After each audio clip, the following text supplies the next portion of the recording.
YouTube coming to y'all with that instant analysis on the Phoenix Suns defeating the Los Angeles Clippers in a new arena, the Intuit Dome. And it was a special game for them. Although I really didn't like this game because I feel like the discipline in this game was terrible. Some of these fouls that they was drawing and they was getting, and it was just showing you that nobody really was playing the way that they should to be able to win this game. And it went down to James Harden making crucial mistakes with the ball in his hands, missing mid-range shots, missing the free throw, turning the ball over when it really mattered. And the fact that they had a nice cushion in the fourth quarter before they even lost the lead with the last 3 minutes. And then that allowed Phoenix to be able to tie the game and be able to win it in overtime. You kind of wonder, how did the Clippers blow and lose this game? And they just didn't want it enough. They didn't play hard enough. They didn't execute well enough. Some of their passes was lazy. Some of their decisions was just clueless. And you really don't understand what this team is going to really be. At least Kawhi Leonard gives them somebody they can go to and they trust to make the right decision, even if it's calling his own number and knocking down shots. But James Harden did similar things tonight, and he ultimately looked it better in the second half. But he just looked so slow and just so comfortable and so nonchalant. And it's just tough when you're trying to win and you think a person is not giving their all, especially defensively. And you watch this game and you just wonder, like, what is y'all really doing? Like, what is the Clippers really trying to do offensively, and what are they really trying to do defensively? Even though they made some big shots and they made some big plays, you know, throughout this game, they was winning and they should have been able to close this one. But the better team won tonight, and the team that wanted it the most won tonight. Even though I feel like Phoenix really was in cruise control. Also, these are two of the toughest teams to watch just because these teams is just winning based off talent. And that can get you wins alone, especially when you live in a league that's good and bad and ugly and great. You can beat up on some other teams because you're just better and you can make tougher shots. And this team has some tough shot makers. But you look at the fact that Devin Booker fouled out even before overtime, it's just very crazy to see the Clippers blow this one. Even though they was in the game and even in overtime, they put themselves in a position to where they still could win and they just couldn't pull it out. But to be honest with you, that's how it be. Somebody got to win the game anyway, even though it wasn't pretty. Kevin Durant, 44 minutes, 8 of 17, 2 of 5 from the 3-point line, 7 of 9 from the free throw line. He did have 7 rebounds tonight, 3 steals, 1 block. 7 turnovers is just way too much. He just looked more defendable. You can strip him, you can poke him, you can hang up on him, you can push him into two defenders and make him try to shoot over the top of him, which he missed a lot of those tonight. He don't really look like a dominant player, and I've been saying that ever since he played in Brooklyn. He don't really look dominant anymore. He just looks like he gonna get to his spots, shoot his shots, and if they go in, they go in. If they don't, he gonna come back and do it again. And 8 of 17 ain't terrible, but it wasn't really a scary game. People feel like they can guard him, and they was doing it. -2 and plus minus 25 points is all he had tonight in 44 minutes. Yusuf Nurkic made some big free throws, and he was 6 of 8 from the free throw line tonight, 2 of 5 from the field, 1 of 4 from three. He did have 9 rebounds, 2 assists, 2 steals, 4 turnovers, 4 personal fouls, plus 3 and plus minus 11 points. Jones looked as solid. He was 5 of 10 from the field, 1 of 5 from three, 2 rebounds, 8 assists, 2 steals, 1 block, plus 6 and plus minus 11 points. Bradley Beal was really a good shot maker tonight. 8 of 12 from the field. He was also 4 of 6 from the 3-point line, which is important because the ones he made were so crucial to them staying in the game to be able to win it. 3 rebounds, 1 assist, 1 steal, 1 block, 2 turnovers, 1 personal foul, -1 and plus minus 24 points. It really wasn't nothing that he didn't do tonight, but he needs to play like this because they rely on him to do that, especially when Devin Booker didn't really have it going because he was 5 of 9 from the field, 4 of 5 from three, made some big threes that really kept them in the game too, but he was 1 of 2 from the free throw line. He had 4 rebounds and 6 assists, 1 steal, 1 block, 4 turnovers, but they really was attacking him all day. 6 personal fouls, and that was really a wrap for him. -4 and plus minus 15 points. Royce O'Neal, 2 of 5 from the field, 1 of 3 from the 3-point line, 5 rebounds, 1 assist, 1 steal, 1 block, 3 turnovers, 1 personal foul, plus 14 and plus minus 5 points. Dunn was 1 of 5 from the field, 0 of 2 from the 3-point line, 2 rebounds, 1 assist, 1 block, 3 personal fouls, -2 and plus minus 2 points. Plumlee was 2 of 2 from the field, 4 of 6 from the free throw line, 2 rebounds, 1 was offensive, 1 assist, 1 block, 1 turnover, 1 personal foul, -1 and plus minus 8 points. Number 4, he was 1 of 1 from the field, didn't attempt no threes or free throws. He had 2 offensive rebounds out of 6 total rebounds, 1 block, 1 personal foul, -2 and plus minus 2 points. Morris, 2 of 5 from the field, 0 of 2 from the 3-point line, 1 of 2 from the free throw line, 1 rebound offensive. Wasn't there for him tonight, but he had 2 assists, 1 steal, plus 2 and plus minus 5 points. And Grayson Allen made a great defensive play on James Harden to get the steal that sealed the game and guaranteed that the Suns was going to ride home with a victory. 2 of 7 from the field, 2 of 6 from the 3-point line, 2 of 2 from the free throw line, 1 rebound, 3 assists, 1 steal, 1 block, 1 turnover, 2 personal fouls, plus 2 and plus minus 8 points. Bol and Lee didn't play tonight.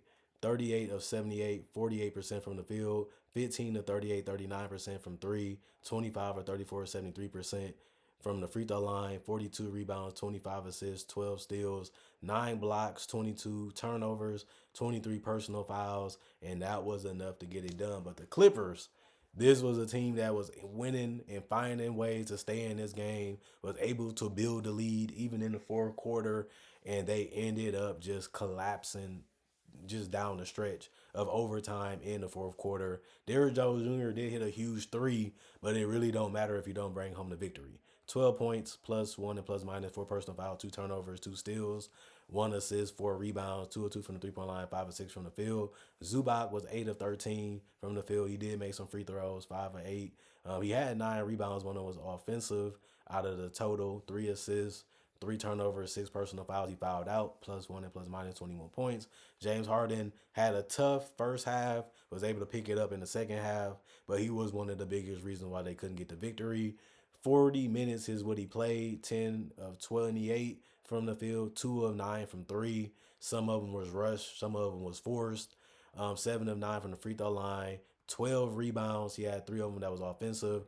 He had 8 assists as well, 1 steal, 8 turnovers. He had some bad passes, some predictable passes. Some times he got stripped going to the basket trying to draw the foul, and they just wasn't calling it tonight. 3 personal fouls, -4 and plus minus 29 points. That's game high for both teams. And this is how he's going to have to play until Kawhi Leonard gets back, even though we know he's going to be in and out the lineup. 4 of 6 from the field, 0 of 1 from the 3-point line, 0 of 3 from the free throw line. 1 offensive rebound out of 5 total, 4 assists, 1 steal, 1 turnover, 6 personal fouls for him. Terrence Mann fouled out, plus 7 and plus minus 8 points. Norman Powell played 40 minutes as well. He was 5 of 16, 1 of 7 from 3, 6 of 6 from the free throw line, 1 offensive rebound, 4 rebounds total, 4 assists, 1 block, 3 turnovers, plus 5 and plus minus 17 points. Nick Batum, 0 of 2 from the field, 0 of 2 from 3, 2 of 2 from the free throw line, 2 rebounds, 2 assists, 1 steal, 1 turnover, 3 personal fouls, plus 1 and plus minus 2 points. Jones was 3 of 5 from the field. He also had 2 offensive rebounds, 4 rebounds total. 2 personal fouls, -5 plus minus 6 points. Coffee, 4 of 4 from the field, 2 of 2 from the 3-point line, 1 of 2 from the free throw line, 3 rebounds, 1 assist, 1 steal, 2 personal fouls, -12 and plus minus 11 points. Chris Dunn made 1 3 out of 2, 2 of 4 from the field, 4 points, 2 assists, 2 steals, 1 turnover, 1 personal foul, -5 and plus minus 5 points. And Porter Jr. is supposed to be that guy that's going to come off the bench and score a lot of points, and that's what they hoping that he would do. But it was coffee tonight. But Porter did shoot 1 of 8 from the field, 0 of 4 from the 3-point line. He did have 4 rebounds, 1 offensive, 2 assists, 1 steal, 2 turnovers, 2 personal fouls, -4 and plus minus 2 points. They had a lot of guys not play tonight. Bones Highland, Miller, Brown, Christie, and Flowers. And they looked like they could have took some gambles on some people tonight because they did enough to build a lead. They did enough to score. They did enough to put themselves in a position to win. They just didn't have enough options that was dependable tonight besides their starters. 42 of 92, 45%, 8 of 29, 27% from three, 21 of 30, 70% from the free throw line. They did out rebound them 51 to 42. They also had more assists, 27 assists as a team. They had less steals, 9, and they also had less blocks by a lot. And that was a key reason why they lost.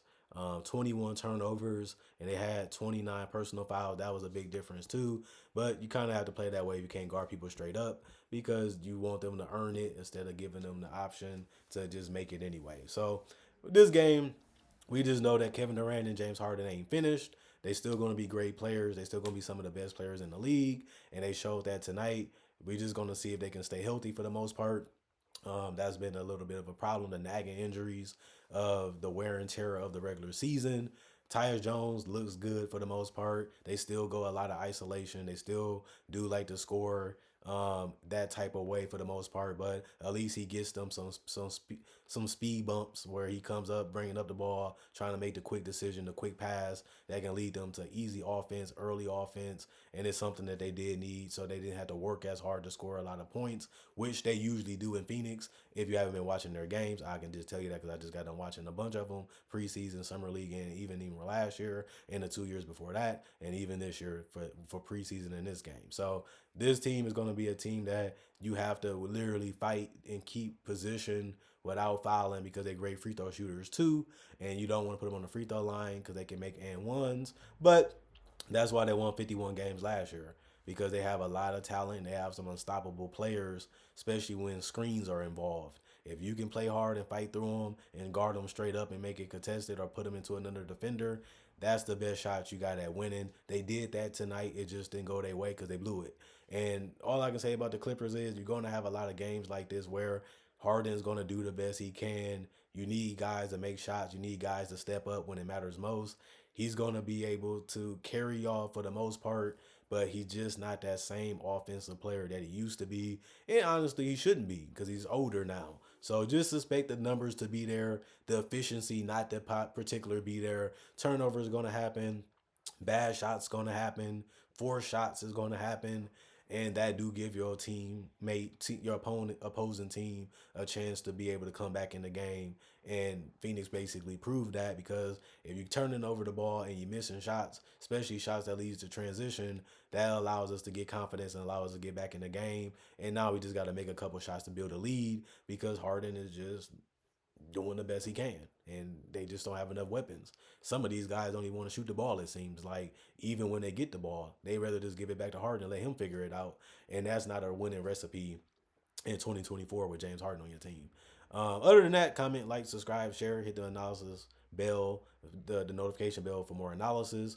And on top of that, if you're new to the channel, I do breakdowns just like this. I do footage breakdowns from current players and younger players and legends in the game. Not only that, I have so much coverage of the NBA. I have over 2,000 plus videos already on the channel, rocking almost to 3,000 right now, which is crazy that I've been doing this for over 10 years and you guys still watching and still enjoying the content. And it's so fun to see new people feel the same way that you guys felt when I first watched my first video or seen what I was doing for a long period of time. So I just can ask you guys to continue to check the channel because it might be videos that you may have missed if you already been part of the channel. And other than that, I'll see you guys later today as it's Thursday now. I've been watching so many games. It's just crazy how fast the day goes when you have to watch so much footage. But then again, that's my job to do it anyway. So I talk to you guys later today and we'll see what happens throughout the day.